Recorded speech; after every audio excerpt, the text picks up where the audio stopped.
Welcome to Story Tales. Please like this video and subscribe to Story Tales. I hope you enjoy the story. Let's begin. Andrew Wade downshifted his 18-wheeler as the Portland skyline appeared on the horizon. After 14 days on the road, his body ached for a shower and his own bed. The cab smelled of coffee and fast food, remnants of the 3,000-mile haul from Florida. He rubbed his tired eyes and reached for his phone, sending Bryn a quick text. Home in 30 and no response. Not unusual these days that he guided the massive vehicle through familiar streets until he reached the truck yard. After logging his hours and completing his paperwork with meticulous care, the same attention to detail, he applied to everything. Andrew grabbed his duffel bag and walked to his pickup parked in the employee lot. The drive home took 20 minutes. Andrew rolled down the window, letting the cool Oregon air wash over him. Their modest two-story house came into view, and he noted the unfamiliar luxury sedan in the driveway with a small frown. Darla's car. His mother-in-law was visiting. Again, he parked behind her Mercedes and took a deep breath before heading inside. "Hello?" he called, stepping through the front door. The house smelled of expensive perfume and roasted chicken. In here, Bryn's voice drifted from the kitchen, cool and distant. Andrew walked in to find his wife and her mother seated at the dining table, wine glasses in hand. Dinner sat on the counter, uncovered and cold. "You're late," Bryn said, not bothering to stand. "Traffic," Andrew replied, setting down his bag. He nodded politely to Darla. "Hello, Darla." Darla Holloway barely acknowledged him with a thin smile. "Andrew, how is your driving?"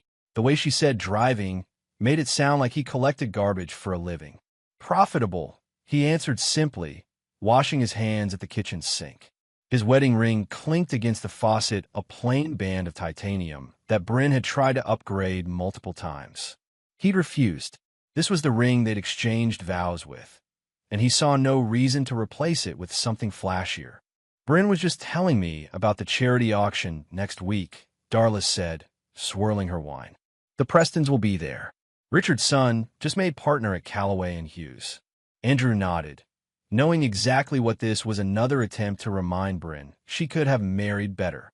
He served himself a plate of cold chicken and vegetables. "It's a $500 plate dinner," Bryn added, watching him eat standing up. "I bought us tickets." Andrew paused mid-bite. "I'll be in Denver next week.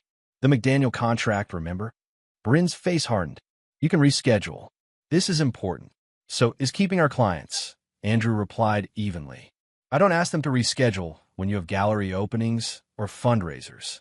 "It's not the same thing," Darla interjected. "Those events build connections, Andrew. Connections that could help elevate your situation." Andrew looked at his mother-in-law directly. "My situation is just fine, Darla." He noticed Bryn's phone light up on the table. She quickly flipped it over, but not before he caught the name on the screen. "Nolan, your trainer texting you at 8 p.m.? He asked casually. That Bryn's eyes narrowed. "He's adjusting my schedule for tomorrow." "Of course," Andrew said, finishing his dinner and rinsing the plate. "I'm going to shower." As he left the kitchen, he heard Darla's hushed voice. "How do you put up with those hands? So rough and calloused. He looks like he fixes engines for a living." Bryn's reply was quiet but clear. "Sometimes I wonder why I married down, Mom." Andrew's jaw tightened, but he kept walking.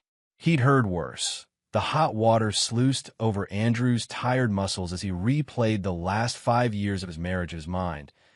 He had met Bryn Holloway at a community fair where his church was running a food drive. Andrew was coordinating donations when she approached with a small contribution and a dazzling smile. She was beautiful, confident, well-dressed, articulate. She seemed fascinated by his no-nonsense approach to life. "You're different," she told him on their third date. "Not trying to impress anyone." "I like that." What she'd really meant, Andrew later realized, was that she saw him as a project, a diamond in the rough she could polish and present to her social circle as her creation. She hadn't bargained for his stubborn authenticity.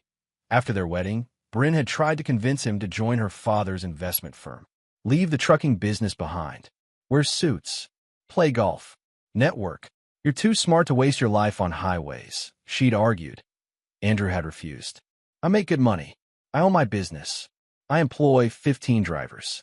What's the waste? The bathroom door opened, interrupting his thoughts. Bryn stood there, leaning against the doorframe. Mom's gone, she said. Andrew turned off the water and grabbed a towel. Good. Do you have to antagonize her every time? I said hello and goodbye. That's hardly antagonizing. Bryn crossed her arms. You know what I mean. You could make more of an effort. Andrew stepped out of the shower, wrapping the towel around his waist. Like she does with me. She just wants what's best for me. And that's not me, is it? Andrew moved past her to the bedroom. Bryn followed. That's not what I said, but it's what you think. Andrew pulled on a t-shirt and boxers. You and Darla have made that pretty clear. Don't be dramatic. Bryn sat on the edge of the bed. I just wish you'd consider a different career. Something more stable. Andrew almost laughed. I've never missed a mortgage payment. I paid for your graduate degree. I funded your art studio. What exactly isn't stable? You know what I mean. Something with an office. Regular hours. This again. Andrew shook his head. Bryn, I've been a trucker for 15 years. It's what I do. It's what I'm good at. You were good at a lot of things before we met, she countered. You told me you used to write, that you considered law school. And I chose this. Andrew sat beside her, keeping a careful distance. This is my choice. My life. Our life, Bryn corrected, but her tone lacked conviction. Andrew studied her face, the perfect makeup still intact after a day at her art gallery. The calculated way she'd mussed her hair to look effortlessly stylish. Even in yoga pants and a sweater, she looked like she belonged in a magazine. How's the gallery? He asked, changing the subject. Fine. Bryn stood up. I have a new artist starting next month. Lots of preparation to do. Andrew nodded. I'll be around for the next 4 days if you need help. I'll manage. She walked to the door, then paused. Oh, and Andrew, Mom invited us for dinner tomorrow. I said we'd go. Without waiting for his response, she left the room. Andrew lay back on the bed, staring at the ceiling. 5 years ago, he believed Bryn saw the real him. Now he wondered if she ever had. The next evening, dinner at the Holloway estate was exactly what Andrew expected, a showcase of wealth disguised as family time. Darla's house sat in Portland's West Hills, a sprawling contemporary structure with glass walls that looked out over the city. Andrew parked his pickup truck between a Jaguar and a BMW, ignoring Bryn's grimace at his choice of vehicle. We could have taken my car, she muttered as they walked to the front door. Your car, your mother, your dinner, Andrew replied. At least let me drive myself. Bryn smoothed her designer dress and fixed a smile on her face as the door opened. Darla greeted them with air kisses and critical eyes. Bryn, darling, you look lovely. Andrew, so glad you could make it. I see you drove the truck.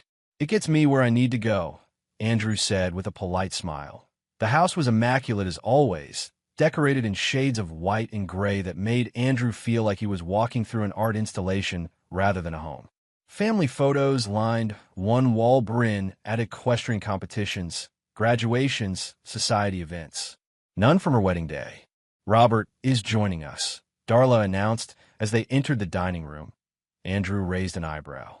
Robert Chambers was Darla's attorney and occasional dinner guest. His presence at a family dinner seemed calculated. Is there something we're celebrating? Andrew asked. Can't I invite an old friend to dinner? Darla waved dismissively.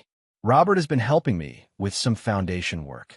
The Holloway Foundation was Darla's pet project, a charitable organization that seemed to throw more fundraising galas than it did actual charity work. Andrew had always had questions about its operations, but he kept them to himself. Robert stood as they entered, shaking Andrew's hand with a limp grip. Good to see you, Andrew. Still on the road. Still on the road, Andrew confirmed, taking his seat. Dinner conversation flowed around him: exclusive events, mutual acquaintances, real estate investments.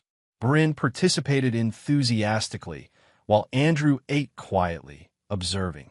Andrew, Bryn tells me you're considering a change of career, Robert said during dessert. Andrew glanced at his wife. Is that what she told you? Bryn looked flustered. I just mentioned you were exploring options. I'm not, Andrew stated flatly. I'm quite content with my current business. Such a shame, Darla murmured. With your intelligence, you could do so much more than drive. Drive, manage a fleet, negotiate contracts, and maintain relationships with national shipping clients. Andrew corrected. But yes, I do drive. An uncomfortable silence fell over the table. Well, Robert said, clearing his throat, sometimes it's good to consider all options. Life can change quickly. Something in his tone made Andrew look up sharply. The attorney was exchanging a knowing glance with Darla. After dinner, Andrew excused himself to use the bathroom. On his way back, he paused outside Darla's study, hearing hushed voices inside. It's all arranged, Darla was saying. The account is set up. We just need to time this correctly. Mom, I'm not sure about this anymore, Bryn's voice replied. Maybe we should. Don't get cold feet now, Darla interrupted. You've seen how he is. Stubborn. Unmovable. You deserve someone who elevates you, not holds you back. But what if he contests it? With what resources? Robert has the best team in the state. Trust me, darling. By this time next year, you'll be free of this experiment and back where you belong. Andrew stepped away silently, his face expressionless. So that was their plan. To blindside him, cut him loose, take what they could. He returned to the dining room, giving nothing away on the drive home. Bryn was unusually quiet. Nice dinner, Andrew commented. Bryn nodded, looking out the window. Robert seemed interested in my career plans. Bryn shifted in her seat. He's just being friendly. Sure, Andrew said, watching the road. Friendly. That night, as Bryn slept beside him, Andrew lay awake, his mind working through what he'd overheard. It wasn't the first time he'd caught whispers of discontent, but this felt different. More organized, more imminent. He slipped out of bed and went to his home office, a small room Bryn had tried repeatedly to convert into a guest bedroom. From the bottom drawer of his desk, he pulled out a leather-bound notebook and began to write detailed notes of dates, conversations, observations. For the next hour, Andrew documented everything he could remember. Darla's involvement in their marriage, financial discrepancies he'd noticed, Bryn's increasing secrecy, the strange calls that ended when he entered a room. When he finished, he tucked the notebook away and returned to bed. As he drifted off to sleep, one thought remained clear. If Bryn and Darla were planning something, he wouldn't be caught unprepared. 3 days later, Andrew prepared for another long-haul Vancouver to Miami, with stops in between. He loaded his truck methodically, checking and double-checking his equipment. His phone buzzed. A text from Judah Spina, his closest friend since high school and owner of the shop where Andrew maintained his trucks. Beers before you head out? Andrew checked his watch. He had time. Murphy's and 20 at Murphy's Bar was their usual meeting spot, unpretentious, with good burgers and cold beer. Jude was already at their regular booth when Andrew arrived. Looking tired, brother, Jude said, sliding a beer across the table. Long week, Andrew replied, taking a seat. Judah Spina had been Andrew's friend since 9th grade. Where Andrew was reserved and thoughtful, Jude was outspoken and direct. His custom truck shop had grown from a backyard operation to one of the most respected in the Pacific Northwest. How's the princess? Jude asked. He'd never warmed to Bryn, despite Andrew's attempts to bridge that gap. Same as always. Andrew took a sip of his beer. Actually, that's not true. Something's up. Jude leaned forward. What kind of something? Andrew hesitated, then explained what he'd overheard at Darla's house. Jude's expression darkened. They're setting you up, man. Planning to clean you out. Looks that way. And you're just... what? Going to Miami like nothing's happening. Andrew shrugged. What else can I do? Confront her. Call her out. And then what? She denies it, gets more careful, and I lose any advantage I might have. Jude studied his friend. You've got a plan already, don't you? Working on one. Andrew took another drink. Remember your cousin Miguel? The one who became an attorney. Yeah, corporate law or something. Think he'd be willing to talk to me? Confidentially? Jude nodded slowly. Sure. He owes me after I rebuilt his Camaro at cost. Good. Andrew finished his beer. I might need some professional advice. You think it's that serious? I think, Andrew said carefully, that Bryn doesn't realize who she married. Over the next 2 months, Andrew noticed the changes accelerating. Bryn grew more critical, finding fault with everything from his clothes to his table manners. Darla visited more frequently, always with pointed comments about Andrew's shortcomings. And the calls, secretive conversations that ended abruptly when he approached point one evening. Returning early from a local delivery, Andrew found Bryn on the phone in their bedroom. "I can't talk now," she said quickly, ending the call as soon as she saw him. "Who was that?" Andrew asked, setting down his keys. "Just gallery business," Bryn replied too quickly. "At 9 p.m., or doesn't keep office hours, Andrew." She stood up. "Why are you home already?" "Finished early," he said, watching her face. "Expecting someone else?" Bryn's expression hardened. "What's that supposed to mean? You tell me. If you have something to say, just say it." Andrew leaned against the doorframe. "I think you're having an affair." The accusation hung in the air between them. Bryn's face flushed, then paled. "How dare you?" she whispered. "Am I wrong?" Instead of answering, Bryn went on the offensive. "This is rich, coming from you. Gone for weeks at a time, staying in motels across the country. Who knows what you do on the road?" Andrew didn't take the bait. "I drive, Bryn. I sleep. I drive again. I call you every night. And I'm just supposed to believe that? Men like you. Men like me." Andrew's voice remained calm. "What exactly does that mean?" Bryn faltered, then rallied. "You know what? I'm not having this conversation. You want to accuse me based on nothing? Fine. Sleep in the guest room. It's my house, too," Andrew reminded her. "Not for long." Bryn snapped, then immediately looked as if she regretted her words. Andrew nodded slowly. "So that's how it is." "Andrew, I didn't mean—" "Yes, you did." He turned to leave, then paused. "Just remember, Bryn, I'm not as simple as you think I am." That night, Andrew called Jude from the guest room. "It's happening," he said when his friend answered. "You sure?" She basically admitted it. "And I think there's someone else." Jude swore under his breath. "What's the next move?" "I need you to install something in my truck. And I need to meet with Miguel as soon as possible." "What are you thinking, Andrew?" "I'm thinking it's time to read the fine print," Andrew replied. "And make sure I'm the one holding the contract." 3 days later, Bryn served him with divorce papers, citing emotional abandonment and irreconcilable differences. The next morning, she'd moved in with her mother. What she didn't know was that Andrew had been expecting this move and had been preparing for it all along. The Portland County Courthouse buzzed with activity as Andrew entered the imposing building. He straightened his tie, a simple blue one, not the designer labels Bryn had always tried to force on him, and checked his watch. Right on time. Outside courtroom 3B, he spotted Jude waiting, dressed in his version of formal. A clean button-down shirt and the only pair of non-work jeans he owned. "You ready for this?" Jude asked, clapping a hand on Andrew's shoulder. "Been ready," Andrew replied. They entered the courtroom together, and Andrew immediately spotted Bryn sitting at the front with her attorney, an expensive-looking man in a tailored suit. Darla sat directly behind them, whispering something in Bryn's ear. All three looked up as Andrew entered, their expressions a mixture of contempt and confidence. Andrew took his seat at the opposite table where Miguel Espina waited.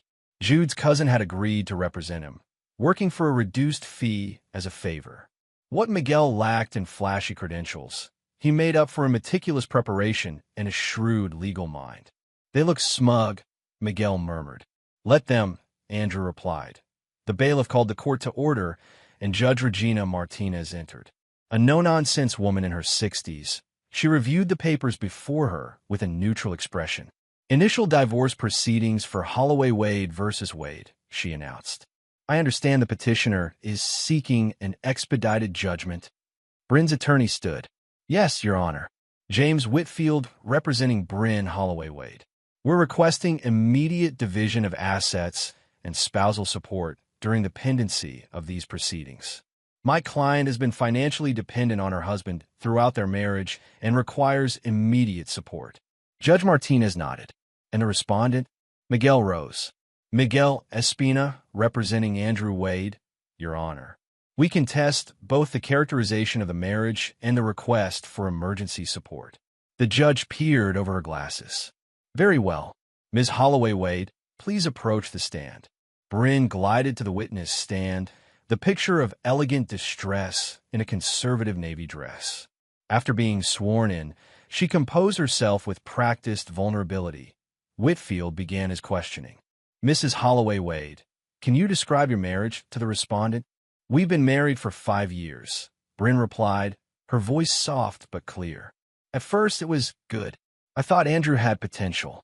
But over time, he became increasingly distant. His job took him away for weeks at a time, leaving me alone to maintain our home and social obligations. And how did this affect you? Bryn dabbed at her eyes with a tissue. I felt abandoned, isolated. Andrew refused to consider a more suitable career despite my family's connections. He preferred living in motels and truck stops to building a proper life with me. From his seat, Andrew watched her performance with detachment. It was exactly what he'd expected. Did Mr. Wade provide financially for your household? Whitfield continued. He paid the bills, Bryn conceded, but he controlled all our finances. I had to ask for money for basic necessities. It was humiliating. Andrew raised an eyebrow, but remained silent. Miguel made a note. And why are you seeking emergency support? I've had to move in with my mother. I have no independent income. The gallery where I work is a nonprofit. I volunteer there. Andrew knows this, yet he's frozen our joint accounts. No further questions, Your Honor, Whitfield concluded. Judge Martinez looked to Miguel. Cross-examination, Mr. Espina? Miguel approached the stand. Mrs. Holloway Wade, you stated that you volunteer at an art gallery. Is that correct? Yes, the West Side Modern Art Collective. I'm the curator. And who founded this gallery? Bryn shifted slightly. My mother established it as part of the Holloway Foundation's community outreach. I see. And who sits on the board of the Holloway Foundation? My mother is the chairperson. I serve as secretary. And the foundation pays you nothing for your services? It's a volunteer position, Bryn insisted. Miguel nodded, consulting his notes. Mrs. Holloway Wade, did you complete a master's degree during your marriage to my client? Yes, in fine arts. And who paid for that degree? Bryn hesitated. Andrew contributed to my education, yes. Contributed or paid in full. The tuition was $63,000 over 2 years, correct? Approximately, yes. And did you maintain a checking account at First National Bank during your marriage? Bryn looked confused by the shift. Yes. With an average monthly balance of how much? I don't recall exactly. Miguel handed a document to the judge and Whitfield. Your Honor, these are bank statements for an account in Mrs. Holloway Wade's name only. You'll note the average balance over the past 3 years has been approximately $30,000. Whitfield stood. Objection. These documents weren't provided in discovery. They were included in Exhibit C. Counsel, Miguel replied calmly. Page 47. The judge reviewed the documents. Objection overruled. The witness will answer. Bryn looked flustered. That's my personal account, with $30,000 in it, Miguel clarified. Yet you testified you have no independent income and must ask your husband for basic necessities. Those funds are for emergencies, Bryn argued. Like the emergency of your divorce. Miguel asked mildly. Mrs. Holloway Wade, did you also maintain a credit card in your name only? Yes, but with a credit limit of $50,000 and current charges of approximately $23,000 for purchases at Nordstrom, Saks Fifth Avenue, and several luxury hotels. Bryn's composure cracked slightly. I have certain standards to maintain. For appearances, of course. One more question. Who made the payments on this credit card? Bryn's gaze shifted to Darla, who was watching with a tight expression. Andrew did. Thank you. No further questions. As Bryn returned to her seat, Andrew noticed her whispering furiously to Whitfield, who looked increasingly concerned. The judge turned to Andrew's table. Mr. Wade, please approach the stand. Andrew was sworn in, his manner calm and direct. Miguel began, Mr. Wade, what do you do for a living? I own Wade Logistics, Andrew replied. We're a specialized transportation company with 16 trucks and 23 employees.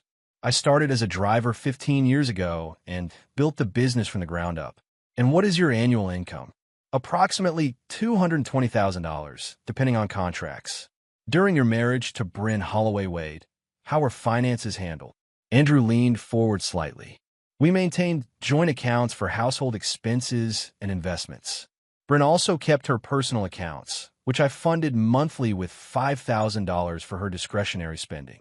I paid all household bills, her credit cards, her education costs, and provided $100,000 for her to establish an art studio. Did you ever deny Mrs. Holloway Wade access to funds? Never. She had full access to our joint accounts and her own separate funds. Miguel nodded. Mr. Wade, Mrs. Holloway Wade characterized you as living in motels and truck stops. Could you address that? I'm on the road about 180 days a year, Andrew explained. My company specializes in high-value, time-sensitive shipments that require owner-operator handling. While I'm driving, I stay in prearranged accommodations along established routes. It's a professional routine, not a lifestyle choice. And when you're not driving, I'm home, managing the business and maintaining our household. Miguel approached with a document. Your Honor, I'd like to enter this into evidence. What is it, Counselor? Judge Martinez asked. A post-nuptial agreement signed by both parties 3 years ago. Across the courtroom, Andrew saw Bryn's face drain of color. Whitfield scrambled to review his notes. Objection, Whitfield called. No post-nuptial agreement was disclosed in the initial filings. Miguel remained unruffled. Your Honor, the agreement was filed with the county recorder 3 years ago. It's a matter of public record. We included reference to it in our response to the petition, paragraph 17. The judge examined the document. Objection overruled. Mr. Espina, proceed. Miguel turned back to Andrew. Can you explain the circumstances of this agreement? Andrew nodded. 3 years into our marriage, Bryn expressed concern about protecting her trust fund and future inheritance. She asked for a post-nuptial agreement to ensure her family assets remained separate property. And you agreed to this? I did, with some conditions of my own. What conditions were those? Andrew's gaze briefly met Bryn's across the courtroom. That any marital assets I brought to the table or acquired through my business would remain mine in the event of a divorce. And that if either party engaged in extramarital affairs or financial impropriety, they would forfeit claims to joint marital property. Whitfield was on his feet again. Your Honor, my client wasn't properly represented when this agreement was signed. We challenge its validity. Miguel held up the final page of the document. The agreement was prepared by Sutton and Myers and witnessed by a notary. Mrs. Holloway Wade's signature appears alongside the signature of her attorney at the time, Rebecca Sutton. The judge examined the document. The agreement appears properly executed, Mr. Whitfield. Your objection is noted but overruled. Andrew watched as Bryn leaned over to whisper frantically to her attorney. Darla's face had turned to stone. Miguel continued, Mr. Wade, Mrs. Holloway Wade has characterized you as controlling and absent. How would you describe your marriage? Andrew took a moment before answering. I believe we had a partnership. Different strengths, different interests, but a partnership. I supported Bryn's educational and professional goals without question. I accepted her family's reservations about me. I tried to build a life that would satisfy us both. And when did you realize that wasn't the case? About 6 months ago, I began noticing changes. Secret phone calls, unexplained absences, critical comments about my career, my clothes, my friends. Then I overheard Bryn and her mother discussing plans to, in their words, free her from this experiment. Whitfield stood again. Objection. Hearsay. Sustained. The judge ruled. The jury will disregard the last statement. Miguel adjusted smoothly. Mr. Wade, do you believe your wife has been faithful during your marriage? Bryn visibly tensed. No, Andrew said firmly. I do not. And what is the basis for that belief? Andrew's expression remained neutral. Phone records showing hundreds of calls and texts to a number belonging to Nolan Fisher, her personal trainer, often late at night or when I was on the road. Hotel charges on her credit card for dates when she claimed to be at art conferences, and photographs taken by a licensed investigator showing them together at a vacation rental in Cannon Beach 3 months ago. The courtroom erupted in murmurs. Whitfield looked blindsided. Bryn's face crumpled in a mixture of shock and anger. Darla sat rigid, her knuckles white against her designer purse. Miguel handed a folder to the judge. Your Honor, these are the phone records, credit card statements, and investigators' report referenced by my client. Judge Martinez reviewed the documents with a deepening frown. These appear to be in order, Mr. Espina. Please continue. Mr. Wade, Given these circumstances, what are you seeking from these proceedings? Andrew sat straight in his chair. I'm requesting enforcement of our post-nuptial agreement. According to its terms, Bryn's infidelity nullifies her claims to joint property and additional support. No further questions, Your Honor. Whitfield approached for cross-examination, visibly rattled. Mr. Wade, you travel extensively for work, correct? Yes. And during these extended absences, who could verify your whereabouts or activities? Andrew understood immediately where this was heading. My truck is equipped with GPS tracking as required by Department of Transportation regulations. My routes, stops, and hours are electronically logged and submitted to regulatory authorities. That confirms your truck's location, not yours, Whitfield pressed. I'm also the only authorized driver for my vehicle, Andrew replied. And I installed a cabin camera system last year for security purposes. The footage is stored on a secure server. Whitfield paused, regrouping. You mentioned this post-nuptial agreement. Isn't it convenient that it contains clauses so favorable to you in the current situation?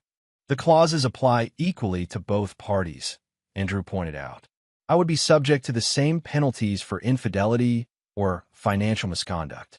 And you expect the court to believe you suggested these specific clauses 3 years ago, somehow anticipating the current situation? Andrew met his gaze steadily. I suggested them because I believe in consequences for broken commitments, Mr. Whitfield. I didn't anticipate anything. I simply established boundaries.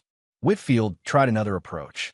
Isn't it true that you resented Mrs. Holloway Wade's family wealth and social standing? No, I respected her background, but wasn't interested in pretending to be something I'm not. Yet you consistently refused opportunities to advance socially or professionally through her family's connections. I prefer to succeed on my own merits, Andrew replied simply. Frustrated, Whitfield switched tactics again.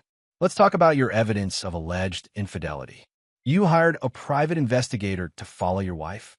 After I found substantial evidence suggesting an affair, yes. Some might call that invasive and controlling behavior. Andrew didn't flinch. Some might call having an affair invasive and controlling behavior too. A few chuckles sounded from the gallery. The judge tapped her gavel lightly. No further questions, Whitfield concluded abruptly. Judge Martinez called a 1-hour recess. As people filtered out of the courtroom, Andrew remained seated, watching Bryn huddled with her attorney and mother.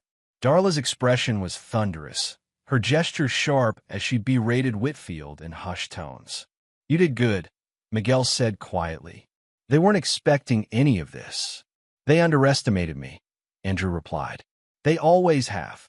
During recess, Andrew stepped outside for fresh air. He found a quiet corner of the courthouse steps and took a moment to gather his thoughts. The morning had gone as planned, but he knew the real battle was still ahead. Andrew. He turned to find Bryn standing a few feet away. She'd removed her suit jacket, and he noticed her hands trembling slightly. What do you want, Bryn? She glanced around to ensure they weren't overheard. We need to talk. This doesn't have to get ugly. It already is ugly, Andrew pointed out. You made it ugly when you decided to cheat on me and then try to take everything I've built. It wasn't like that, she protested weakly. Then what was it like? Explain it to me. His tone wasn't angry, just matter of fact. Bryn hesitated. I was unhappy. You were gone all the time. We wanted different things. Then you should have asked for a divorce. Honestly, directly. Instead, you and Darla plotted behind my back. You lied. You cheated. You tried to humiliate me. Mom can be persuasive. Andrew shook his head. Don't blame Darla. You're an adult, Bryn. You made your choices. So what now? You embarrass me in court? Ruin my reputation? Is that what you want? What I wanted was a wife who respected me, Andrew said quietly. But we're past that now. We could settle this privately, Bryn suggested, lowering her voice. Come to an arrangement, like the one you and your mother arranged, where I lose everything and crawl away quietly. Bryn flushed. That's not. It's exactly what you planned, Andrew cut her off. I heard you and Darla talking that night at her house. By this time next year, you'll be free of this experiment. Remember saying that. Bryn's expression confirmed his words. Here's what's going to happen. Andrew continued calmly. We're going back into that courtroom. The judge will review our post-nuptial agreement and all the evidence. And then you'll leave with exactly what you brought to this marriage or trust fund, your family connections, and your false sense of superiority. You can't do this, Bryn whispered. I already have. Andrew checked his watch. Recess is almost over. You might want to fix your makeup before we go back in. Appearances matter to you, remember? He walked past her, back toward the courthouse doors. Behind him, he heard her choke sob, but he didn't turn around. When court resumed, Judge Martinez addressed both parties. Having reviewed the evidence presented, I find the post-nuptial agreement valid and enforceable. Mr. Whitfield, do you have any additional witnesses? Whitfield stood. Your Honor, we'd like to call Darla Holloway. Darla approached the stand, elegant and composed in an expensive suit. After being sworn in, she sat with perfect posture, hands folded in her lap. Ms. Holloway, Whitfield began, can you describe your observations of your daughter's marriage to Mr. Wade? Darla's voice was cultured and precise. From the beginning, I had concerns. Andrew never seemed interested in integrating into our family or social circle. He maintained this blue-collar identity, despite opportunities for advancement. And how did this affect your daughter? Bryn tried very hard to make the marriage work, Darla said, her sympathy for her daughter evident. She supported his trucking business, tolerated his extended absences, even defended him when friends questioned her choice of husband. Did you witness any controlling behavior from Mr. Wade? Darla nodded gravely. He insisted on managing their finances. He refused to attend important social and charitable events. He isolated Bryn from her natural peer group by maintaining a lifestyle beneath her upbringing. Andrew watched him passively. Darla was good, sincere, concerned, careful not to overplay her hand. Thank you, Ms. Holloway, Whitfield concluded. No further questions. Miguel approached for cross-examination. Ms. Holloway, how often did you visit your daughter and Mr. Wade at their home? Regularly, weekly when possible. And in those visits, did you observe Mr. Wade being verbally or physically abusive to your daughter? Darla hesitated. Not in the conventional sense, no. Did you ever see him prevent her from spending money, seeing friends, or pursuing her interests? He was more subtle in his control. Please answer the question directly, Miguel pressed. Did you ever witness Mr. Wade preventing your daughter from spending money, seeing friends, or pursuing her interests? No, Darla admitted reluctantly. Miguel nodded. Ms. Holloway, you're the chairperson of the Holloway Foundation, correct? Darla looked surprised at the change in direction. Yes, for 15 years now. And this foundation receives tax-exempt status as a charitable organization. Of course. Could you explain the foundation's relationship with GreenPath Logistics? Darla's composed facade cracked slightly. I'm not sure what you're referring to. Miguel handed her a document. This is an IRS Form 990 filed by the Holloway Foundation 3 years ago. It shows payments of approximately $450,000 to GreenPath Logistics for transportation services. Yes, they assisted with distribution of charitable goods, Darla replied, regaining her composure. Ms. Holloway, are you aware that GreenPath Logistics was incorporated just 2 weeks before receiving this contract? And that its listed business address is a virtual office in Delaware with no physical presence? The courtroom grew quiet. Darla's fingers tightened around the document. I don't manage the day-to-day operations, she said stiffly. Miguel continued relentlessly. Are you also aware that the registered agent for GreenPath Logistics is Robert Chambers, who serves as both your personal attorney and the Holloway Foundation's legal counsel? Objection. Whitfield called. Relevance. I'm establishing a pattern of financial irregularity, Your Honor, Miguel explained. It bears directly on the credibility of Ms. Holloway's testimony regarding Mr. Wade's character and financial management. I'll allow it, Judge Martinez ruled. The witness will answer. Darla's voice was tight. Robert handles many clients. I wasn't aware of every entity he represents. One final question, Miguel said. Ms. Holloway, did you use Mr. Wade's social security number to open a bank account for GreenPath Logistics without his knowledge or consent? The courtroom fell completely silent. Darla's face paled. "That's absurd," she whispered. Miguel handed another document to the judge. "Your Honor, this is a bank statement for an account at First Security Bank, opened in the name of Green Path Logistics using Andrew Wade's social security number, but with Darla Holloway as the sole signatory." Mr. Wade discovered this when reviewing his credit report last year. Judge Martinez examined the document with a deepening frown.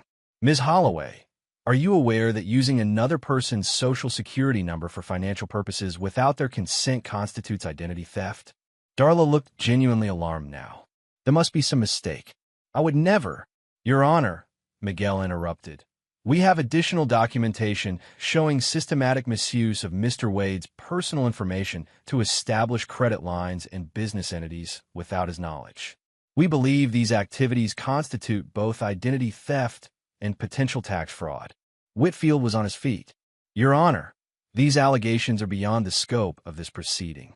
If Mr. Espina has evidence of criminal activity, he should take it to the proper authorities." "Already done," Miguel replied calmly. "The IRS Criminal Investigation Division has been provided with all relevant documentation." Darla half rose from the witness stand. "This is outrageous. I came here to support my daughter, not to be accused of—" "Sit down, Ms. Holloway," Judge Martinez ordered sharply.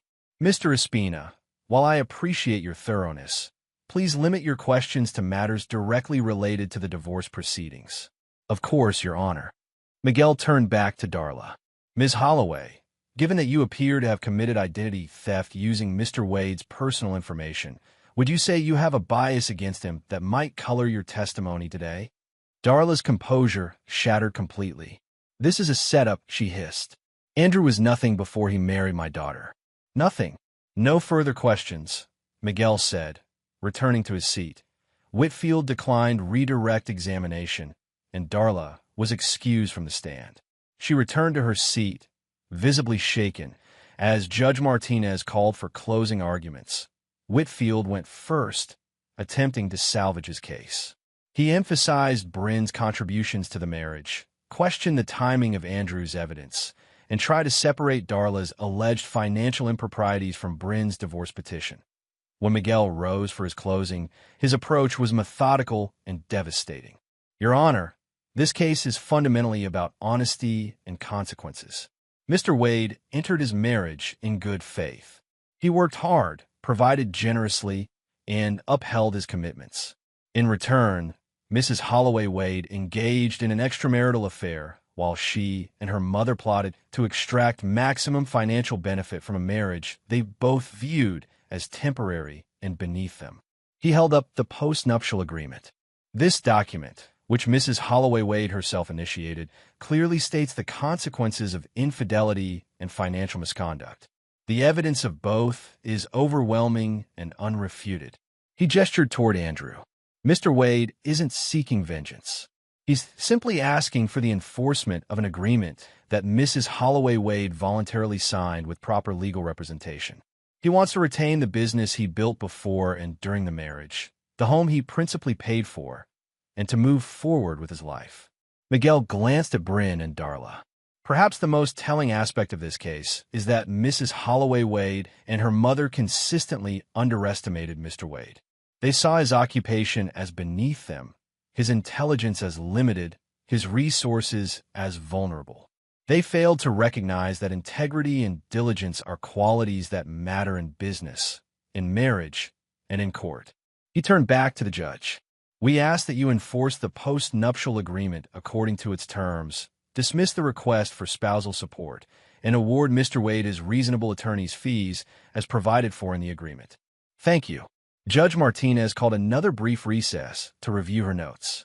As they waited, Andrew sat quietly beside Miguel, watching Bryn and Darla in heated discussion with Whitfield. The attorney looked increasingly defeated. When the judge returned, her expression was grave. "Having reviewed all evidence and arguments presented, I find the following. First, the postnuptial agreement between Andrew Wade and Bryn Holloway Wade is valid and enforceable. Second, there is clear and convincing evidence that Mrs. Holloway Wade engaged in extramarital relations in violation of said agreement. Third, There is substantial evidence suggesting financial impropriety by Darla Holloway involving Mr. Wade's personal information. She looked directly at Bryn. Therefore, in accordance with the terms of the postnuptial agreement, Mrs. Holloway Wade forfeits any claim to joint marital property, including the family residence and Mr. Wade's business interests. Her request for spousal support is denied. The judge turned to Darla. Ms. Holloway, while not formally a party to these proceedings, you should be aware that I am referring the evidence of identity theft and potential tax fraud to the district attorney's office for review. I suggest you retain separate counsel immediately. Finally, she addressed both parties. Mr. Wade is awarded his reasonable attorney's fees as provided in the agreement. This court grants the petition for divorce on grounds of irreconcilable differences, effective immediately. Are there any questions? Whitfield rose weakly. Your Honor, we intend to appeal. That is your right, counsel, the judge interrupted. But be advised that appeals based on evidence that was available but not presented at trial are rarely successful. This matter is concluded. With a final tap of her gavel, Judge Martinez left the bench. For a moment, no one moved. Then Bryn stood abruptly, tears streaming down her face, and rushed from the courtroom. Darla followed, her earlier composure completely gone. Whitfield gathered his papers in dejected silence. Andrew sat still, processing the outcome. It had gone exactly as he'd planned, yet he felt no triumph, only a deep weariness. Jude approached from the gallery, clapping him on the shoulder. It's done, brother. Andrew nodded, rising slowly. It's done. As they left the courtroom, Andrew glanced back once at the empty witness stand where he'd finally been able to speak his truth. 5 years of his life, reduced to exhibits and testimony. He turned away and walked out into the afternoon sun, ready to leave the shadows behind.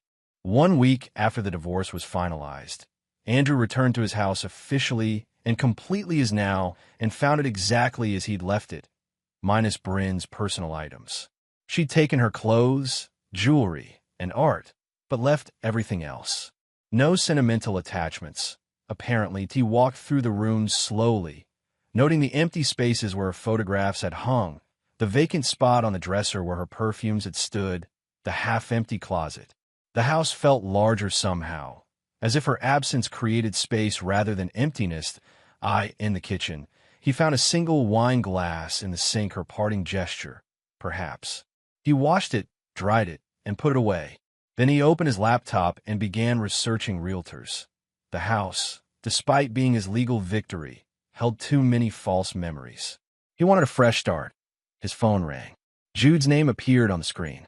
Hey, Andrew answered, setting the laptop aside. Where are you? Jude asked without preamble. At the house. Why? Turn on the news. Channel 8. Andrew found the remote and switched on the television.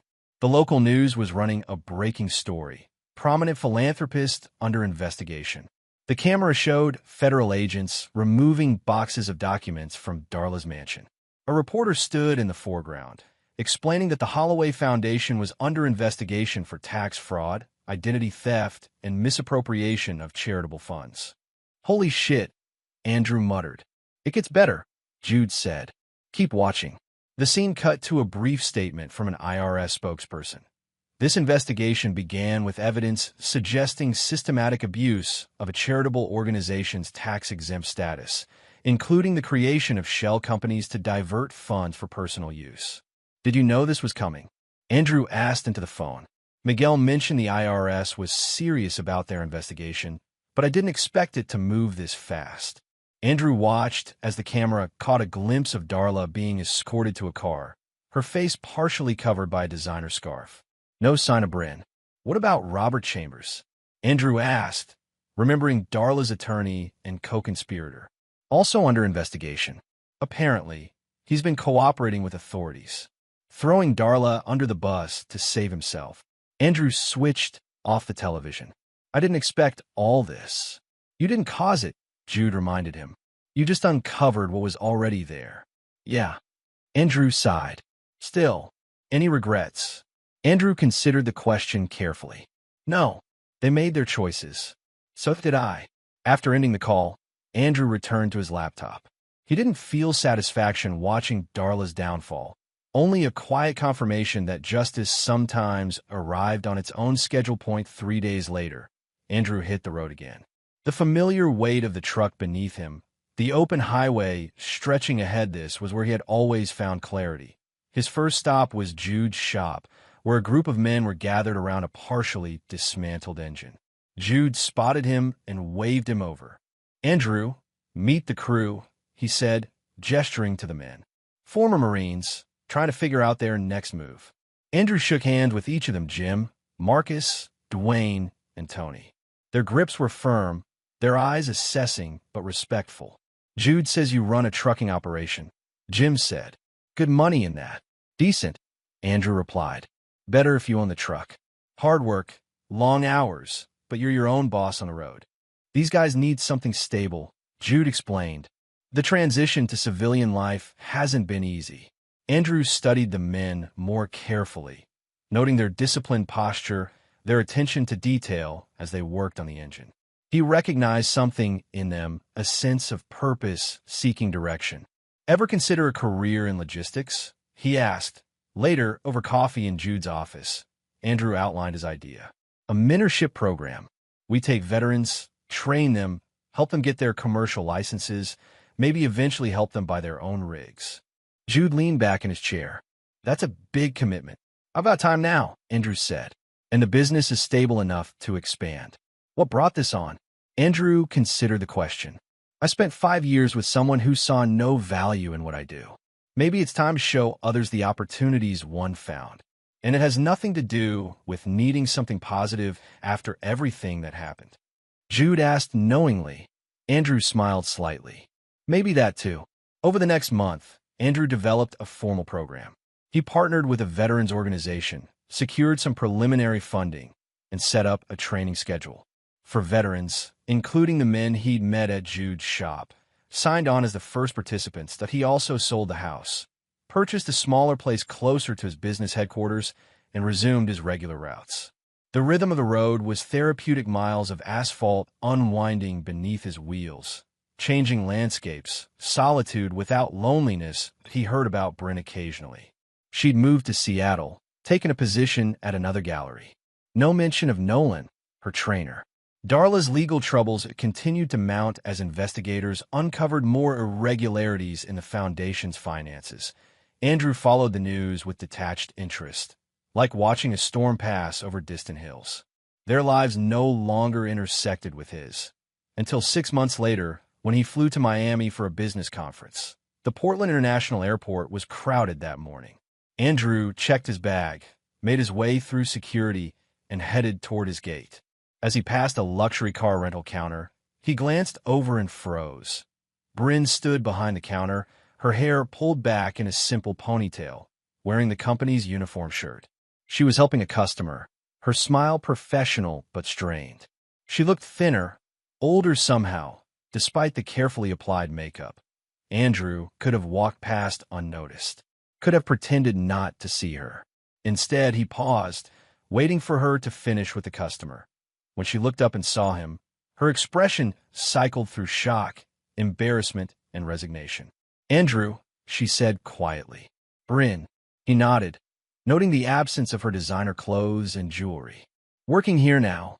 She straightened, a flash of her old pride surfacing. "Yes. Since the foundation's assets were frozen, I've had to make some adjustments." "I see." An awkward silence stretched between them. "Darla," he finally asked, "under house arrest pending trial." Bryn replied, her voice tight. "The legal fees have nearly bankrupted her." Andrew nodded. "And Nolan?" A bitter smile crossed Bryn's face. "Gone. Turns out he was more interested in the Holloway name than in me." "I'm sorry to hear that," Andrew said, surprising himself with his sincerity. Bryn studied his face. "Are you really?" "No one deserves to be used, Bryn. Not even you." She flinched slightly at his words. "I suppose I had that coming." Another customer approached the counter, saving them from further conversation. "I should go," Andrew said, gesturing toward the gates. "Take care of yourself." As he turned to leave, Bryn called after him. "Andrew." He looked back. "You look good." she said. Happy. Andrew considered this. I am, he realized. Good luck, Bryn. He walked away, aware of her eyes, following him. He didn't look back again on the plane. Andrew reflected on the encounter. Bryn had fallen far from her privileged perch, yet somehow seemed more real now than during their marriage. The facade had cracked, revealing the person beneath flawed, struggling, human. He felt no satisfaction in her downfall, only a calm certainty that he had escaped something toxic. The life she and Darla had planned for him controlled, diminished, eventually discarded, was no longer a threat. As the plane took off, Andrew watched Portland disappear beneath the clouds. New horizons waited, business opportunities, the veteran mentorship program, perhaps eventually a relationship based on mutual respect rather than social calculation. He'd been right that day in court. Bryn and Darla had consistently underestimated him. They'd seen only the surface: calloused hands, worn boots, a blue-collar job, and missed everything beneath.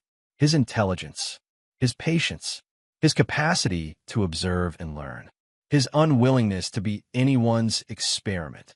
The truck cab that Bryn had mocked as his mobile home had indeed become a command center for justice, a place where, mile by solitary mile, he documented the truth and prepared for the reckoning that would eventually come. Andrew leaned back in his seat, closing his eyes as the plane leveled off above the clouds. The fine print had mattered after all. In contracts, in marriages, in life, that he hadn't just survived betrayal, he'd buried it under asphalt, dignity, and one ironclad contract. Now he